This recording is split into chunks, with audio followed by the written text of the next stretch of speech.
bakit ganyan?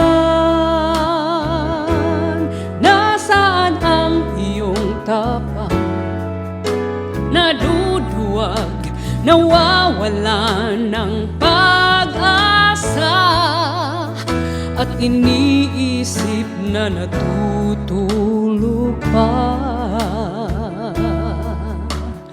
Tutulog pa ang Diyos, natutulog pa.